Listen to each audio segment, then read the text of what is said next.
हमारे देश में रातों रात सरकारें बदल जाती है और ऐसा आपने पिछले कई सालों में कई बार देखा होगा कि जब आप जनता ने किसी और सरकार को चुना और फिर उसके बाद कोई और सरकार बना ली गई। हाल फिलहाल का हम एग्जाम्पल लें तो बिहार में भी ऐसा हमें देखने को मिल रहा है। हालांकि वहाँ सरकार बदलेगी या नहीं ऐसा कुछ कहा नहीं जा सकता। हेलो एवरीवन, मेरा नाम है अफशा और आप देख रहे हैं मेरा चैनल एजुकेशन विद अफशा। हम बात करेंगे एंटी डिफेक्शन लॉ के बारे में, जिसको दल बदल कानून भी कहते हैं और ये आयाराम गयाराम के नाम से भी फेमस है। तो देखिए 1960s और 70s में ये ऐसा बहुत बार देखा गया जिसमें हमारे कुछ स्टेट्स जैसे कि महाराष्ट्र, कर्नाटक, मध्य प्रदेश और हरियाणा जैसे स्टेट्स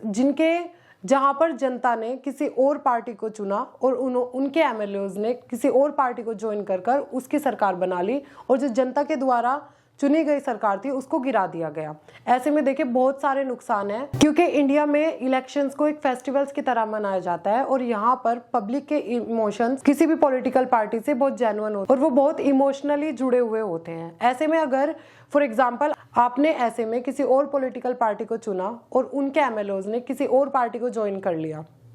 या फिर कहे कि किसी और सरकार को चुन लिया, तो ऐसे में ये तो पब्लिक के साथ धोखा हुआ। तो इसी को देखते हुए जब 1960s और 70s में ऐसे बहुत सारे आए दिन सरकारें गिर रही थी, बन रही थी, तो इसी को देखते हुए हमारे सेंट्रल गवर्नमेंट ने एक कानून बनाया जिसका नाम था एंटी डिफेक्शन लॉ। इसको 52nd अमेंडमेंट के थ्रू पास किया गया और इसको हमारे 10th शेड्यूल में ऐड किया गया और इसको 1985 में स्टैब्लिश किया गया, ताकि इस तरह के जो पूरे आए दिन सरकारें बदल रही हैं और नई सरकारें बन रही है जिससे कि हमारी जो गवर्नमेंट है वो मेंटेन नहीं हो पा रही, क्योंकि एक बेटर कंट्री जो है वो अपनी स्टेबिलिटी से जानी जाती है। और ऐसे में अगर आए दिन सरकारें गिरती रहेगी और नई नई सरकारें बनती रहेगी तो वो कहीं ना कहीं उस कंट्री की स्टेबिलिटी के लिए एक बहुत बड़ा कंसर्न है। तो इसी को रोकने के लिए पार्लियामेंट ने कॉन्स्टिट्यूशन के 10th शेड्यूल में इस प्रोविजन को ऐड किया गया, जिसमें अगर कोई भी पॉलिटिकल पार्टी के मेंबर्स ऐसा करते हैं तो उनको डिस्क्वालीफाई कर दिया जाएगा और इस डिस्क्वालिफिकेशन पर फाइनल जजमेंट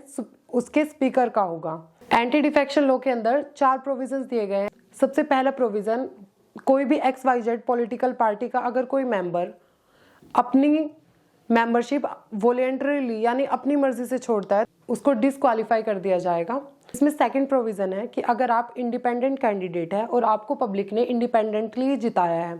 लेकिन आपने जीतने के तुरंत बाद किसी पॉलिटिकल पार्टी को ज्वाइन कर लिया है तो भी आप डिस्क्वालीफाई हो जाएंगे। थर्ड प्रोविजन है कि जितने भी नॉमिनेटेड मेंबर्स होते हैं, नॉमिनेटेड मेंबर्स वो मेंबर्स होते हैं जिनको हमारे प्रेसिडेंट, प्राइम मिनिस्टर या फिर स्पीकर डायरेक्टली चुनते हैं, वो किसी इलेक्शन के थ्रू नहीं सिलेक्ट किए जाते, तो उनके पास 6 महीनों का समय होता है और वो 6 महीनों के अंदर ही किसी पॉलिटिकल पार्टी को अगर ज्वाइन करना चाहे तो कर सकते हैं। लेकिन अगर वो 6 महीने के बाद किसी पॉलिटिकल पार्टी को ज्वाइन करते हैं तो भी वे डिस्क्वालीफाई हो जाएंगे। और इसका लास्ट प्रोविजन है व्हिप सिस्टम। व्हिप सिस्टम एक ऐसा सिस्टम है, फॉर एग्जांपल अगर आपकी पॉलिटिकल पार्टी जिसके आप मेंबर हैं वो किसी बिल पर अपनी सहमति दिखाती है तो आपको भी उस पर यस में वोट करना होता है, और अगर आप उसमें यस में वोट नहीं करते यानी अपनी पॉलिटिकल पार्टी के साथ नहीं खड़े होते तो भी आप डिस्क्वालीफाई हो जाएंगे। इसमें देखिए अपनी पॉलिटिकल पार्टी को पूरी तरीके से सपोर्ट करना होता है, वो यस कहे तो यस, और अगर वो किसी बिल के खिलाफ है तो आपको उसके व्हिप के अकॉर्डिंग ही काम करना होता है।